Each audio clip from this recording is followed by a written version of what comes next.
All right. What's up, guys? It's Michael here from Sticky Bandits YGO. Just gonna do a quick tier list with the ban list coming up. Hopefully this can help you guys kind of decide what deck you want to try out early before start seeing how the meta shapes out. Because there's no way that I predict all these correctly. But I'm just gonna give you guys my food for thought here. Okay. So first, let's go.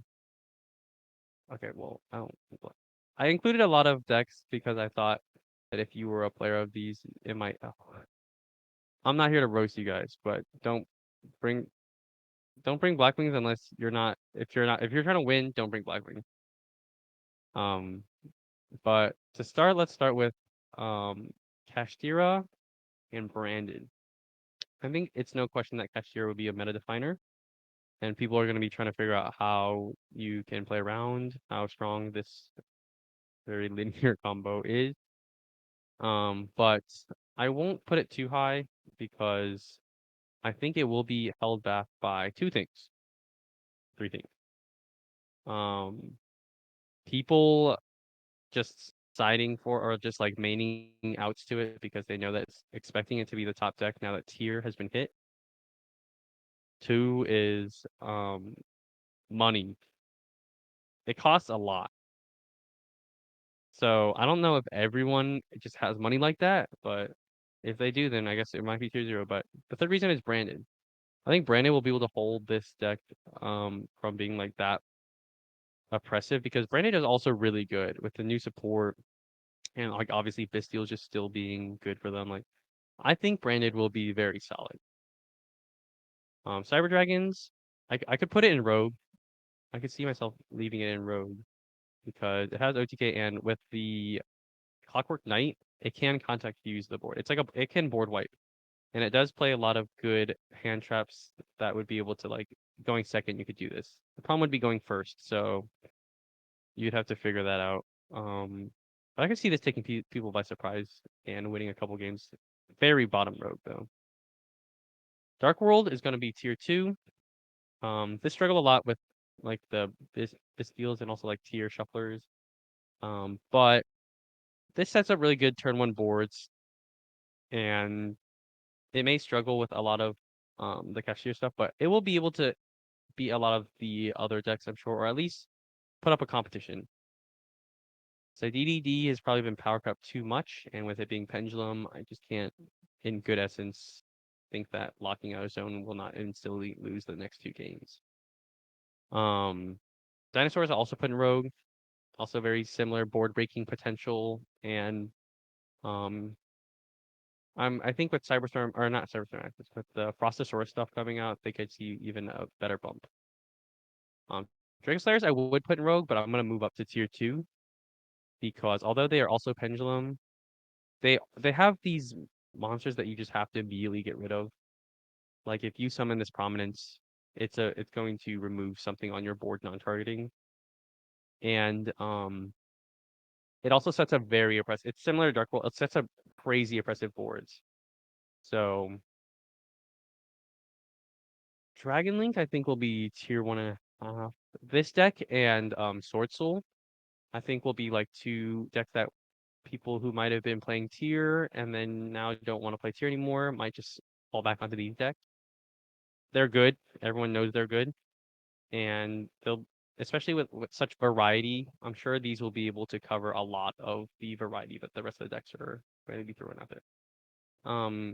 Don't forget Rivalry of Warlords.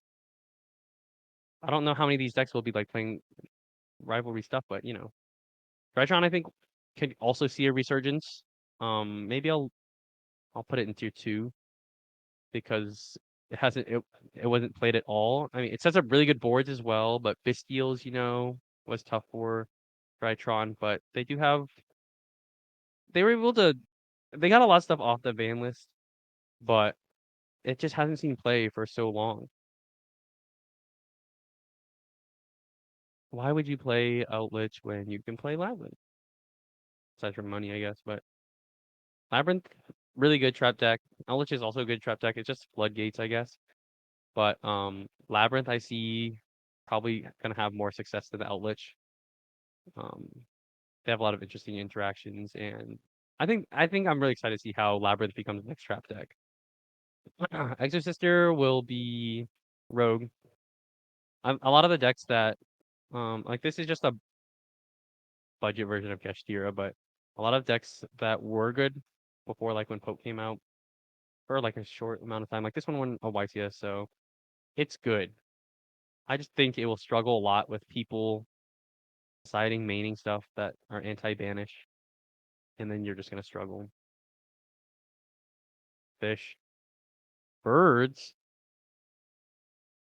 It just lost the barrier, right? That's all it lost. So why are we like? It's still good. Not so much into this, but like this is still pretty good. Oh, it might not even be that bad against Sketchtira, but guys, I think Plunder don't don't diss on it too hard. And then Gishki will be really interesting.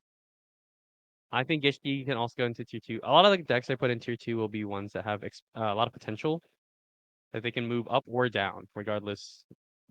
Just depending on what happens, I guess. But Gishki, I know a lot of people are excited to play it with a sprite stuff, but I think it can still be very strong without just L. You know, I like Gishki tier.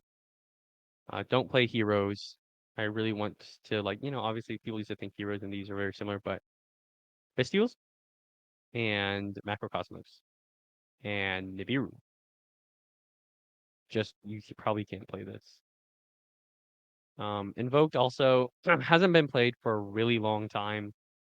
It's been power crept a lot. I don't even think its boards are like it one window, like the same.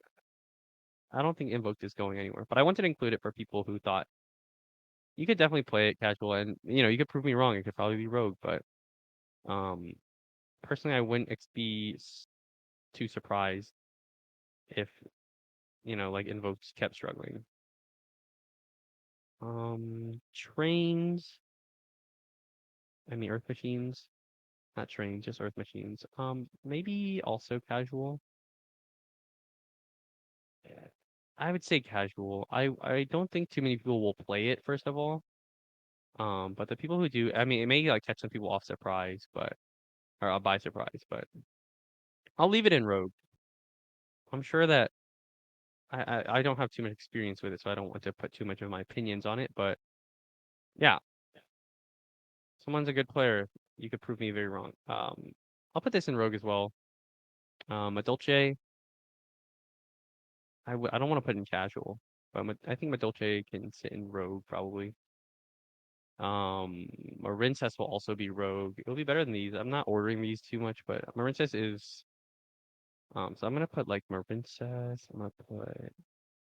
I'll just do it one by time. But Marincess is one of those decks that was good a little bit, but it was never like great. It was just good. And I mean, like, what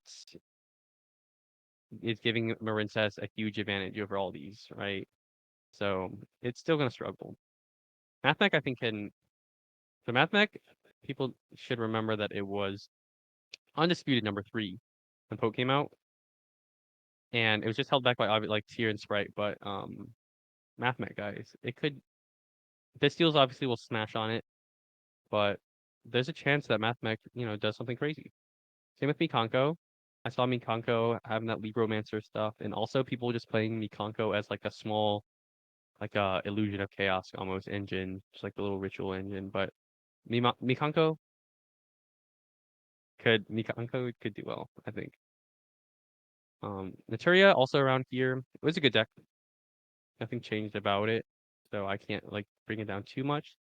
I think it could do something. Same with like plants. I play plants, but I think these decks will all have something that gives them an edge in like certain scenarios. Like they all have their huge pluses, like either whether it's a big board, or just like having very strong. I guess not that many floodgates anymore, but big boards. It could be just like cool, strong summoning mechanics, like having a circular, having a princess, or having that con tribute. Materia just like turboing out a lot of stuff. A lot of these are very different play styles, so I think I'm sure they can excel in the correct scenario. That's what I'll say.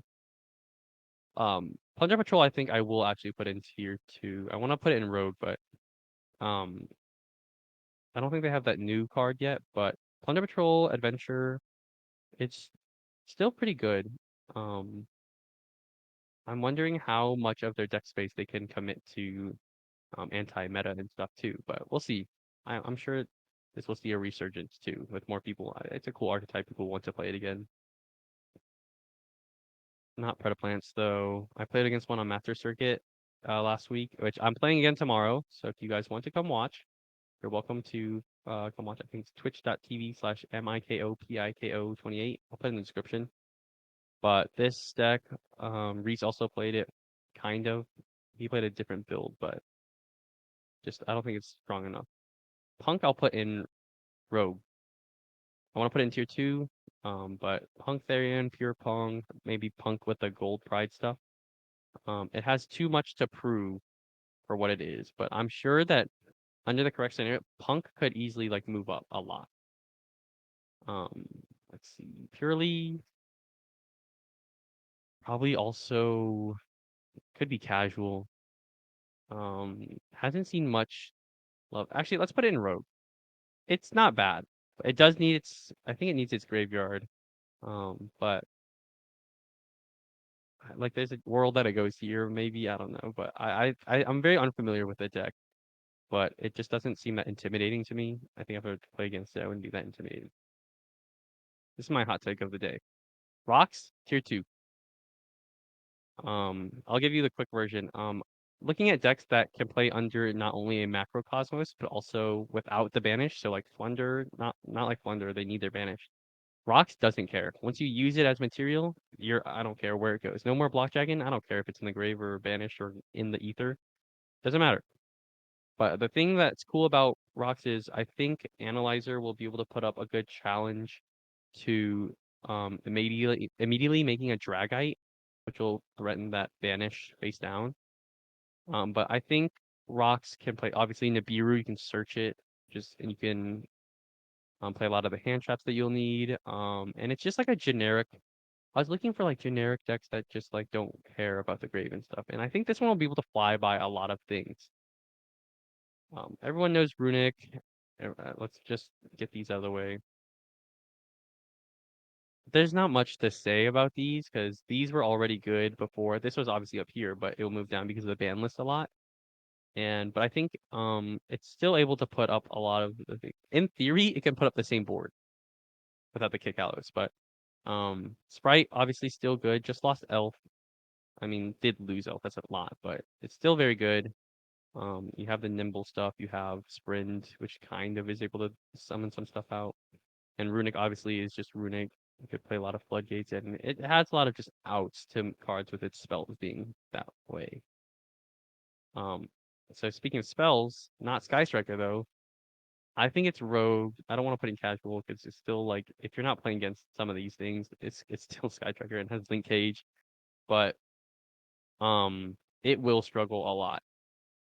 Especially with like I think hand trapped in like um just the way that the meta will turn out. I don't think this will be strong enough to beat a lot of these other decks. Especially like think about the boards, right? You got to draw all your Widow Anchors if you're gonna break some of these things. Scareclaw, people have been talking about it a lot. I don't know why. Like they got one card that's just a level 7 extender. I'm leaving it in Rogue and I'm not thinking more about it. Same with Satellar. The only reason it is here is if you guys don't know this, Reese, the other sticky bandit, he played this. He plays this. And with Cyberstorm Access coming up, this will be very good, but not yet. I'm sure this could probably shoot up to here as a ceiling, but it's got the counter trap, which is a or solemn judgment. It's got war, which is just a pop, and it's able to summon some monsters. Like you just summon a Bagusi. It's like not that bad. I think traps that are really strong are very underrated. So Trap Brigade, we can just put in the rogue category. I don't think it has anything that will be good enough to put it on par with a lot of these decks. Um, I know Adamantivator looks really weird here, but you know that it can put up a really strong board if you get the extra deck correct. There's no Hulk, there's no Elf, so we'll see what they can do with that. But um, I think this is my hot take, but I believe. Uh, I think the twins will all like Evil Twin, Live Twin will also be around here. Same with like so a lot of these decks from before that were good, like pre-pote, I guess. These have been power crept a lot. And like this one has some synergy with Sprite, but I don't think a lot of this stuff would like Exorcister I'm putting in Rogue. I don't think any of these decks you can argue is stronger with Exorcister, especially with the Sprite hits for a lot of these. And then like Zombie World is you can play the Super Poly stuff, which I think will be playable, but like no grave. It's called Zombie.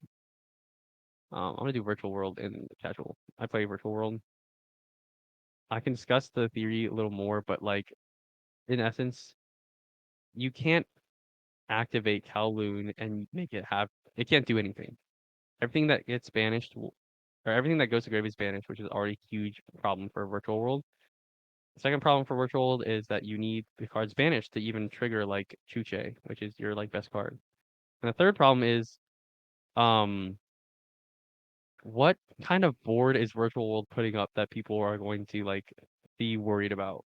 Like this Dark World, for instance, can set up a board and rip cards out of your hand.